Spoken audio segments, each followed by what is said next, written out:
오늘 주신 하나님 말씀 받겠습니다.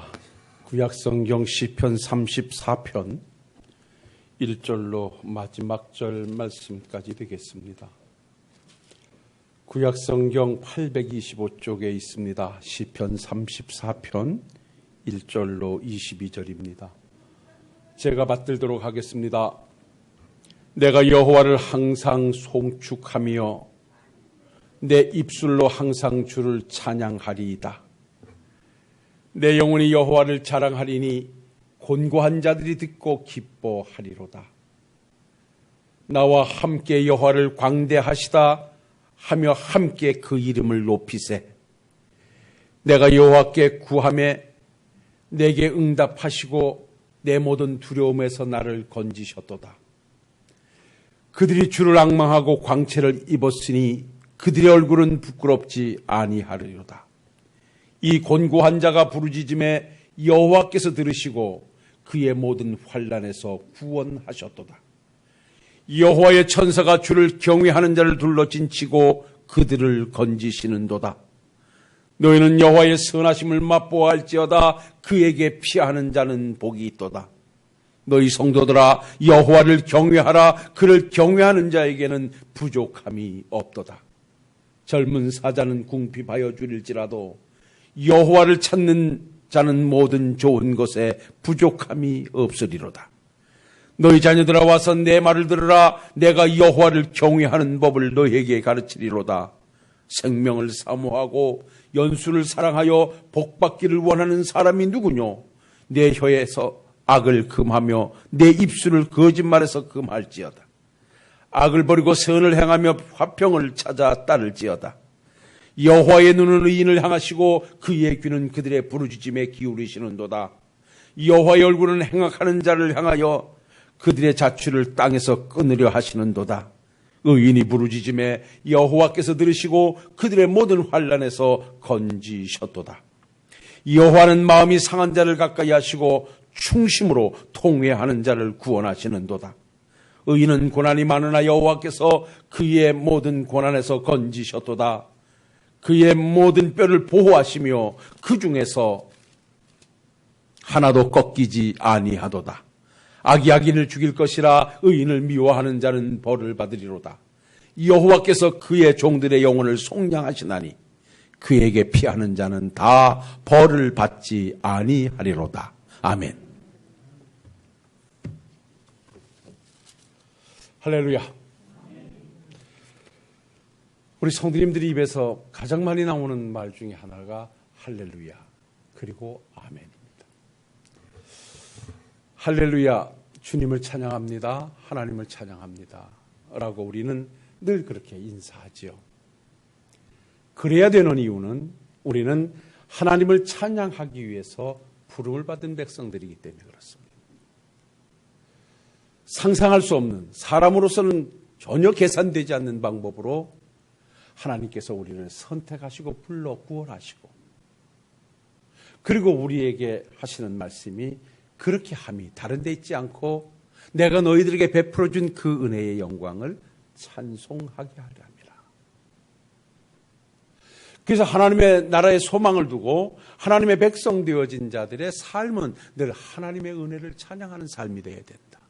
하나님이 나를 이렇게 사랑해 주셨습니다. 하나님이 나를 이렇게 속량해 주셨고 하나님께서 나를 이렇게 구원해 주셨습니다.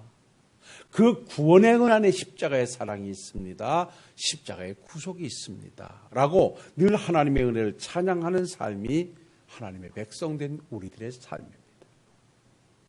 그래서 오늘 이 시편 34편의 내용을 가지고 시간이 허락하는 한 몇 시간이든 이 다윗이 하나님을 찬양하겠다고 고백함의 그 내용이 무엇인가? 그 내용을 찾아서 하나하나 은혜를 좀 만들어가는 시간 갖도록 그렇게 하겠습니다. 오늘 주신 말씀에서 시편 기자인 다윗은 이렇게 먼저 전제합니다. 1절로 3절 말씀에 보면 내가 여호와를 항상 송축하며 내 입술로 항상 주를 찬양하리이다. 내 영혼이 여호와를 자랑하리니 곤고한 자들이 이를 듣고 기뻐하리로다. 나와 함께 여호와를 광대하시다 하며 함께 그 이름을 높이세라고 그는 하나님을 찬양할 것을 외치고 있습니다. 여기 하나님을 찬양하리로다, 여호와를 자랑하리로다, 여호와를 광대하시다 하리로다, 여호와를 높이로다, 이렇게 고백하고 있음을 봅니다. 다윗이 오늘 고백함에 있어서 주를 찬양함이 항상 찬양하겠다라고 하는 항상이라는 말을 앞에 붙입니다. 이 말은 내가 어떤 살아가다가 순간순간 찬양해야 할 이유가 있을 때 찬양하겠다는 게 아니라 그의 삶 전체가 하나님께 드려지는 찬양의 삶을 살겠다라고 하는 것입니다. 자, 그런데 우리가 본론으로 들어가기 전에 이렇게 고백하고 있는 다윗의 삶의 여정을 우리가 한번 찾아볼 때 정말 그렇게 날마다 찬양할 만한 이유를 가지고 살았던 사람인가? 라고 한다면 다 고개를 한번 흔들 정도지요. 다윗의 삶에는 그가 한 나라의 왕이 돼서 성군으로서 나라를 통치한 멋진 왕의 모습도 있지만 그 전반부와 후반부에는 우리도 감당할 수 없는, 우리에게도 있을 수 없는 고난의 현장이 그를 참 힘들게 했던 것을 우리는 너무나 잘 알고 있습니다. 아무 이유가 없습니다. 그는 사울로부터 생명의 위협을 받을 이유도 없고 미움을 받을 이유도 없습니다. 그저 그가 미움을 받는다면 오직 믿음을 가지고 주의 길을 걸었던 거기에서 와진 핍박이 아니라면 받을 이유가 없습니다. 잘 아시는 대로 오늘 말씀의 주인공인 이 말씀을 기록한 다윗은 실제 그냥 형들의 전쟁터에 한번 아버지 심부름 갔다가 그 하나님의 백성을 모독하고 하나님까지도 무시하는 그 골리앗을 보고 믿음의 의문이 생겨서 아무도 그 앞에 나서지 못하는 이 삭막한 상황 속에 어린 소년 다윗은 내가 나서서 저와 싸우겠습니다. 이유는 간단합니다. 어찌하여 할례도 받지 못하고 하나님도 섬기지 않는 저 허접한 백성이 살아 역사하시는 하나님을 모독하며 하나님의 백성들을 이렇게 박해하고 있습니까? 이건 말이 안 됩니다. 저는 힘과 칼과 창과 모든 것을 가지고 전쟁에 임하지만 나는 만군의 여호와의 이름을 가지고 저와 싸울 것입니다. 그리고 나가서 그야말로 하나님의 이름을 의지하여 골리앗을 무너뜨렸던 자가 다윗입니다. 그래서 이스라엘에게 승리를 안겨다 줬고 사울의 위기를 모면해 줬습니다. 그런데 그것으로 인하여서 그의 위상이 높아지거나 칭찬을 듣거나 대단한 자리가 만들어지는 것이 아니라 그것으로 인하여서 사울로부터 그는 모진 박해를 받습니다. 그 박해가 미움 정도가 아니라 그야말로 기회만 있으면 사울은 자기의 권력을 동원해서 다윗을 죽이려고 합니다. 이러한 삶의 여정이 지속되고 있는 상황에서 불렀던 노래가 시편 34편입니다. 조금 더 디테일하게 들어가면 다윗이 사울에게 부름을 받아서 그 집에 있으면서 그 사울은 기회만 있으면 다윗을 죽이려고 여러 가지 계략을 세울 때 다윗에게는 좋은 친구 하나가 있었는데 바로 사울의 아들 요나단이었습니다.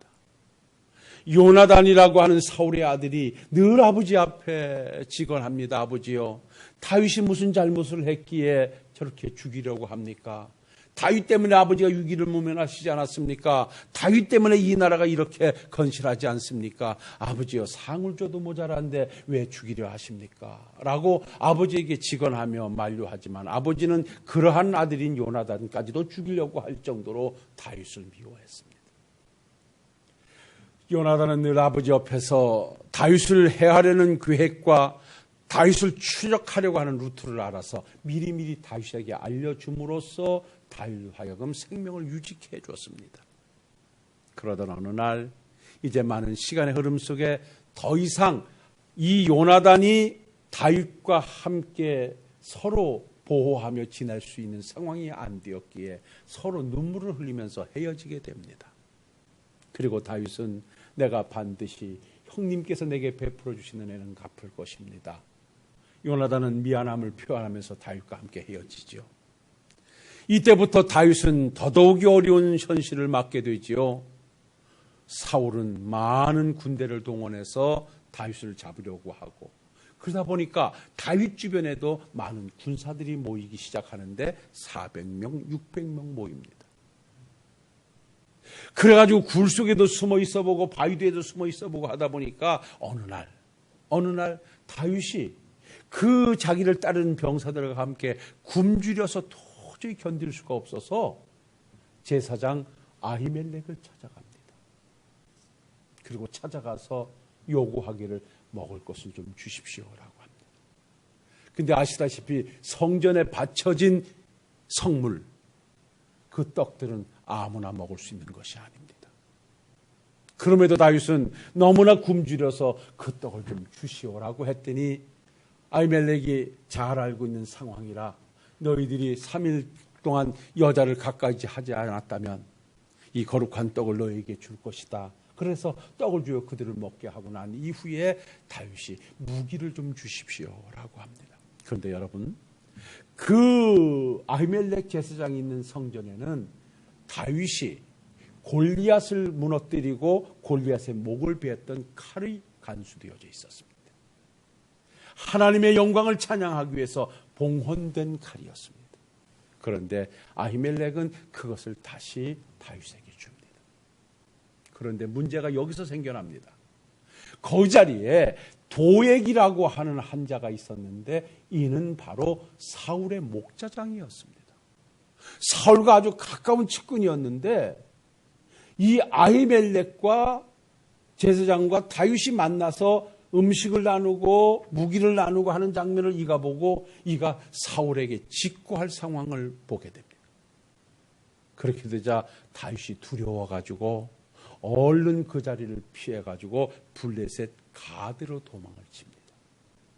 자, 그런데 이 도액이라는 이 간교한 자가 얼마나 악랄하냐면 그 사실을 사울왕에게 직구합니다. 왕이요, 이날의 제사장인 아히멜렉이 다윗을 도와가지고 떡을 먹이고 무기를 내줬습니다. 그래가지고요, 그때 죄 없는 제사장 85명이 칼에 맞아 죽게 됩니다. 이 대환란을 당하고 다윗은 얼른 블레셋 가드로 도망쳐서 거기서 몸을 숨겨보려고 하는데 거기에 바로 블레셋의 가드 왕이 바로 아기스였습니다. 그래서 거기에서 좀 그렇게 있는데 거기서 한 사람이 다윗을 알아본 거예요. 저 사람은 우리와의 전투에서 골리앗을 무너뜨리고 승리를 거둔 후에 돌아가던 길에 사울이 죽인 자는 천천히요 다윗이 죽인 자는 만만이라 해서 그 위상을 높였던 저자가 아닙니까? 라고 아기스 왕에게 말하니까 다윗이 당황했어요. 그래서 여러분 사무엘상 21장에 보면 다윗이 그 소리를 듣고 그 자리를 모면하기 위해서 미친 척했어요. 막 벽에다가 막 그적거리면서 글씨도 치고 침도 흘리고 막 하면서 미친 척 해가지고 거기서 추접스럽게 하니까 아기스 왕이 어서 저런 미친놈을 데려다 왔느냐 그래서 쫓아내가지고 다윗이 생명을 부지해요. 그리고 나서 이 시를 기록해요. 여러분 이 시의 앞에 표제를 보십시오. 34편 위에 뭐라고 썼습니까? 다 같이 한번 읽어보십시다. 다윗이 아비멜렉 앞에서 미친 채 하다가 쫓겨나서 지은 시. 그러니까 이 시를 기록하고 우리가 이 내용을 찾아가 보기 전에 이 내용이 어떻게 기록됐냐라고 하는 거예요. 이렇게 환난 많고 생명의 위협을 당하고 그 생명을 부지해 보겠다고 그렇게 동분서주하면서 심지어 미친 채 하면서 생명까지 유지했던 이런 다윗이 결국 어려운 상황을 모면하고 나서 하나님 앞에 부른 노래가 뭐냐? 여호와를 찬송해야 된다. 하나님은 위대하시다. 하나님은 광대하시다. 하나님의 이름을 높여야 된다라고 하나님을 찬양할 것을 외치고 있어요. 사랑하는 성도 여러분, 지금 우리는 어떤 모습을 가지고 하나님 앞에 있습니까? 과연 내 삶이 늘 하나님께 찬양과 하나님의 위대하심과 하나님의 광대하심을 노래하는 그러한 내 신앙의 모습인가요? 아니면 하나님의 백성 되어졌으므로 하나님의 노래가 내 입에서 끊쳐져 있는 상황은 아닌가요? 우리 한번 나의 신앙을 한번 되돌아보면서 다윗이 불렀던 하나님의 찬양의 노래가 우리의 노래가 돼서 그 이유를 찾아가서 우리 다 같이 한번 하나님을 높이고 하나님의 이름을 높이 찬양하는 우리 성도님들로 올 한 해를 마무리해 가실 수 있기를 주의 이름으로 부탁을 드립니다. 그렇다면 오늘 이런 절박한 상황에서 다윗이 고백하고 있는 하나님의 위대하심을 어디에 두었던가? 하나님을 찬양하는 이유가 어디에 있었던가라고 한다면 그 첫 번째로 따라합시다. 여호와는 기도하는 자와 함께 해주시기 때문입니다. 할렐루야. 다윗은 하나님의 백성 되어서 오늘의 고난의 현실에서 그 어려운 상황들을 모면하면서 그가 하나님 앞에 부를 수 있는 노래는 이 모든 고난에서 나를 건져주신 이가 하나님이십니다. 내가 하나님께 부르짖으니 하나님은 내게 응답하셨고 하나님은 내게 귀를 기울이셔서 나의 삶을 새롭게 하셨습니다. 오늘 주신 말씀 시편 34편 4절의 말씀을 보십시오. 여호와께 간구하며 내게 응답하시고 내 모든 두려움에서 나를 건지셨도다. 시편 34편 6절에 이 곤고한 자가 부르짖음에 여호와께서 들으시고 그의 모든 환난에서 구원하셨도다. 시편 34편 15절에 여호와의 눈은 의인을 향하시고 그의 귀는 그들의 부르짖음에 기울이시는도다. 시편 34편 17절에 의인이 부르짖음에 여호와께서 들으시고 그들의 모든 환난에서 건지셨도다. 할렐루야. 다윗이 지금 하나님의 이름을 높이고 하나님의 이름을 찬양하는 것은 다른 데 있지 않고 내가 기도할 때 내게 귀를 기울여 주셨고 내가 부르짖으니 내게 응답해 주셔서 환난 중에 나를 건져주셨고 죽음에서 나를 건져주신 하나님이 내 하나님이시기에 나는 오늘도 하나님을 위대하시다 하나님을 찬양하며 하나님께 영광을 돌리겠다라고 오늘도 고백하고 있는 것입니다. 시편 34편과 같은 내용이 시편 52편과 56편이 동일합니다. 그 상황 속에서 다윗이 불렀던 노래가 시편 34편, 시편 52편, 시편 56편입니다. 그런데 다윗이 그 어려운 상황을 벗어나고 난 이후에 그 사람을 의지해가지고 어떻게 좀 해결해보고 저 왕을 기대해가지고 어떻게 좀 해보고 제사장한테 가서 어떻게 생활을 모면해보고 이런 수단과 방법을 다 찾다가 결국 그의 고난이 지속되다가 멈춰진 것을 보고 그가 뭐라고 고백했냐면요. 시편 56편 3절에 보면 내가 두려워하는 날에는 주를 의지하리. 내가 두려워하는 날 사람의 권력을 의지하고 사람의 힘을 의지하고 왕권을 의지하는 것이 아니라 내가 두려워하는 날에는 내가 감당할 수 없는 어려움이 있을 때에는 내가 하나님을 의지할 것입니다. 그렇게 고백했던 것을 우리는 잘 알고 있습니다. 사랑하는 성도 여러분, 우리의 기도에 귀를 기울여 주시는 하나님, 다윗의 부르짖음에 응답하셨던 하나님은 오늘도 우리 기도에 응답해 주시고 우리 기도에 귀를 기울여 주심을 믿으시기를 주의 이름으로 축원합니다. 그래서 우리도 충분히 하나님을 찬양할 이유를 가지고 사는 사람들입니다. 누구에게 함께 하십니까? 누구에게 응답하십니까? 누구를 도와주십니까? 하나님을 찾는 백성에게, 하나님께 부르짖는 백성에게, 하나님의 도움을 구하는 백성에게 우리 하나님은 함께 하셔서 그 거룩한 뜻을 이 땅에 보이십니다. 다윗은 자기의 수단과 방법으로 위험의 자리를 피해보려고 미친 척도 해보았지만 결국 그것 가지고 되어지는 일이 아니라 하나님이 도와주셔야 됩니다. 하나님이 도와주실 때 가능함을 알았기에 그는 그렇게 노래한 것입니다. 이 곤고한 자가 부르짖음에 여호와께서 들으시고 그 모든 환난에서 건지셨도다. 사랑하는 성도 여러분들이 환난 중에 계십니까? 여러분들께서 감당할 수 없는 버거운 상황에 있습니까? 하나님을 의지하고 하나님께 기도의 자리를 만들고 하나님께 부르짖어 그 환난에서 벗어나는 하나님의 복이 여러분들에게 충만히 임하시기를 주의 이름으로 부탁을 드립니다. 기억하십시오. 하나님께서는 늘 하나님의 귀를 성도들의 부르짖음에 기울이고 계신다는 것입니다. 다윗이 파란만장한 여정을 살면서 그는 모든 것이 하나님에 의해서 해결받았을 때 불렀던 노래가 사무엘하 22장 2절로 4절에 보면 하나님을 이렇게 노래합니다. 이르되 여호와는 나의 반석이시요 나의 요새요 나를 위하여 나를 건지시는 자시요 내가 피할 반석이 하나님이시요 나의 방패시요 나의 구원의 뿌리시요 나의 높은 망대시요 내가 피할 피난처시요 나의 구원자라. 나를 폭력에서 구원하셨도다. 내가 찬송받으실 여호와께 아뢰리니 내 원수에게서 구원을 받으리로다. 하나님은 나의 힘과 방패가 되어주신 분이다. 그런가 하면 시편 50편 15절에 환난 날에 나를 부르라 내가 너를 건지리니 내가 나를 영화롭게 하리라 그렇게 말씀하고요. 시편 81편 7절 말씀에 내가 고난 중에 부르짖음에 내가 너를 건졌고 우레소리와 은밀한 곳에서 내게 응답하며 무리바 물가에서 너를 시험하였도다 라고 말씀하고 있습니다. 사랑하는 성도 여러분, 우리가 하나님을 찬양해야 할 이유는 다른 데 있지 않습니다.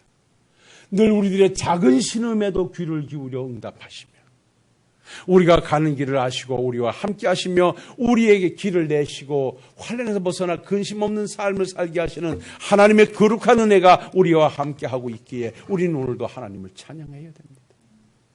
그렇다면 오늘 다윗의 찬양의 이유 중에 하나인 기도에 응답하시는 하나님이 다윗이 불렀던 하나님이라면 우리 역시 그 기도의 자리를 만들어야 되지 않겠습니까?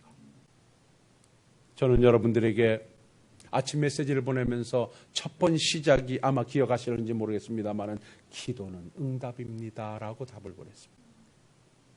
여러분, 기도가 뭔가? 기도는 하나님의 응답입니다. 기도에 관한 말씀을 여러분 다 읽어보십시오.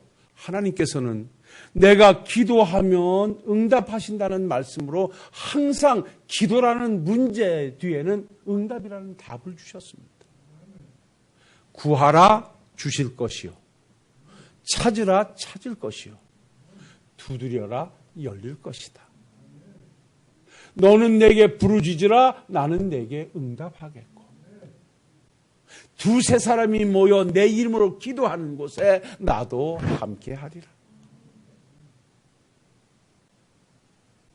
네가 내 목소리로 내게 기도하면 나는 내 기도에 귀를 기울여 줄 것이다. 여러분, 기도에 관한 모든 말씀을 찾아가 보면 다 응답을 전제하고 있습니다.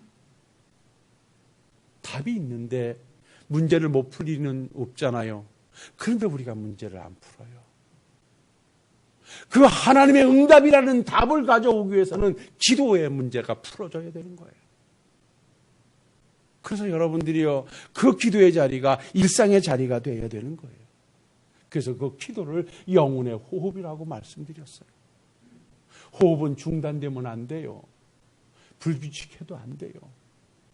정상적인 호흡일 때 건강한 것이에요. 성도의 신앙의 척도와 성도의 신앙의 생명을 연장시키고 유지하는 방편이 있다면 그건 기도예요. 힘드십니까? 어려우신가요? 믿음이 회복되지 않는가요? 삶의 현장이 변화되지 않는가요? 여러분, 하나님이 해주셔야 됩니다. 그러면 기도해야 됩니다.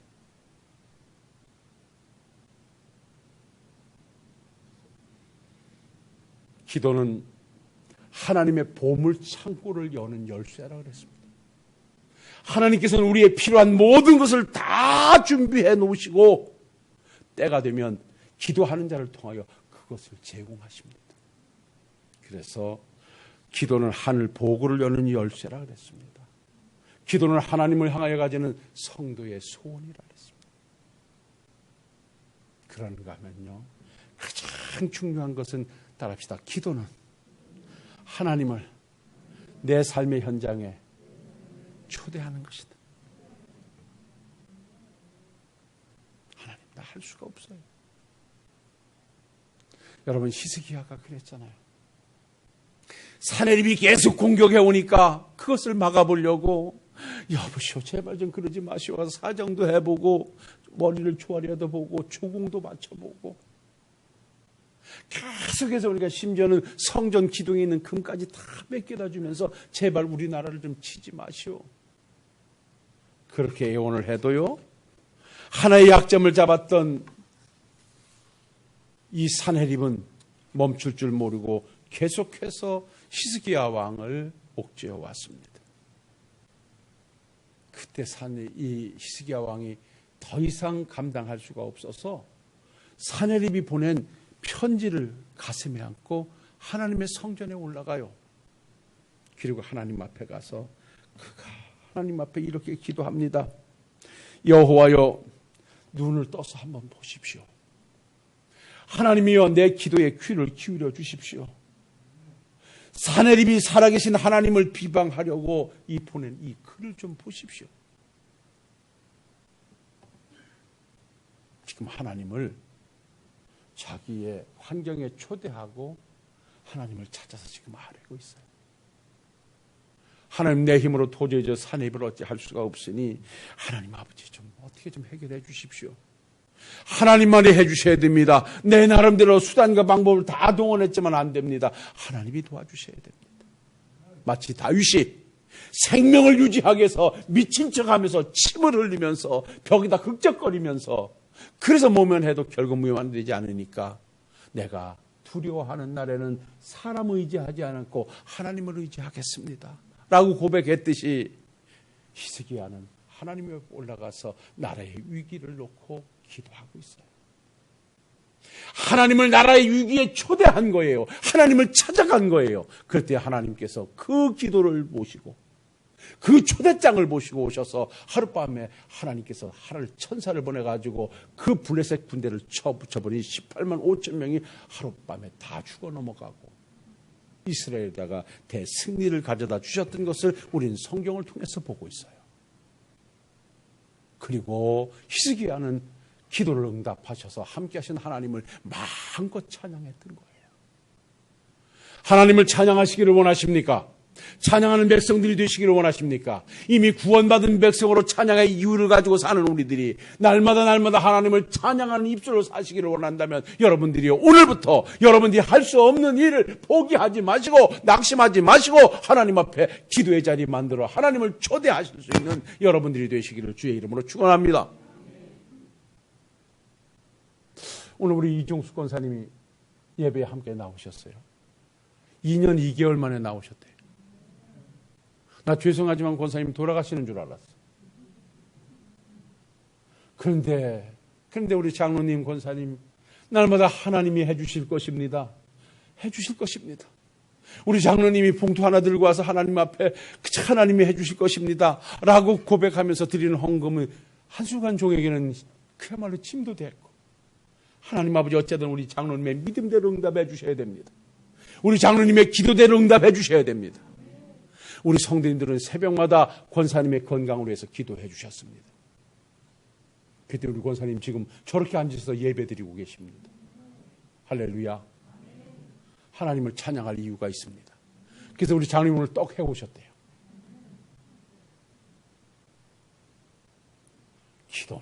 기도는 만사를 해결할 수 있는 유일한 방편이라. 기도할 수 있는데 왜 걱정하십니까? 기도하면서 왜 염려하십니까? 오늘 사는 많은 사람들이 근심, 걱정, 시험거리 없는 사람 누가 있겠습니까? 찬송이 부르지요. 부질없이 낙심 말고 주께 기도드려 아뢰세. 주님께 부르죠. 기도만 하기만 하면 하나님께서는 때가 이름에 나로 감당케 하시고 해결해 주시고 새롭게 하셔서 그 현장을 찬양의 현장으로 바꿔주실 것입니다. 오늘도 이 은혜를 가슴에 안고 나의 기도에 응답하시는 하나님, 지난 날을 돌아보니 내 작은 신음에도 응답하셔서 그 어려운 상황을 모면하게 해주신 하나님 다시 한번 발견해 보면서 오늘도 하나님을 찬양하는 주일로 멋지게 살아내시는, 그리고 오늘도 아름다운 삶으로 하나님께 영광 돌리시는 우리 식구들이 되시기를 주의 이름으로 축원합니다. 기도하겠습니다. 걸어가시고 내려오신 아버지 하나님, 내가 여호와를 항상 송축하며 내 입술로 항상 주를 찬양하겠습니다. 내 영혼이 여호와를 자랑하고 곤고한 자들이 이를 듣고 기뻐할 것입니다.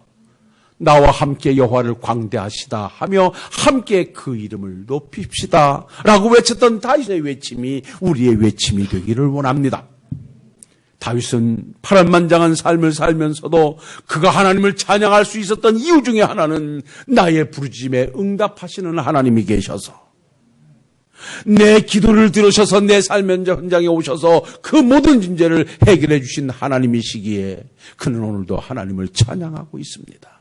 하나님 아버지, 이 한 가지 찬양의 이유가 우리의 찬양의 이유가 되게 하셔서 내 오가는 길이 기도의 자리가 되게 하시고 내 있는 곳이 언제나 기도의 자리가 되어서 하나님과 함께 영적 호흡을 멈추지 않는 우리 식구들로 함께 해 주옵소서. 이렇게 우리 이종숙 권사님 건강 회복해서 함께 예배할 수 있도록 이 귀한 자리 주셨으니 너무나 고맙습니다. 남은 삶도 늘 기적의 주인공 되게 하시고 하나님의 이름을 높여 부를 수 있도록 찬양의 아름다움이 넘치게 하옵소서. 함께 기도하며 함께한 우리 모든 식구들에게도 같은 은혜로 충만케 해 주옵시고, 우리 귀화를 위하여 우리가 마음을 합하여 기도하고 있사오니 그 기도를 통하여 우리 하나님이 광대하시다, 위대하시다, 하나님의 영광을 찬양하는 시간 속히 오게 하옵소서. 예수님 거룩하신 이름으로 기도하옵나이다. 아멘.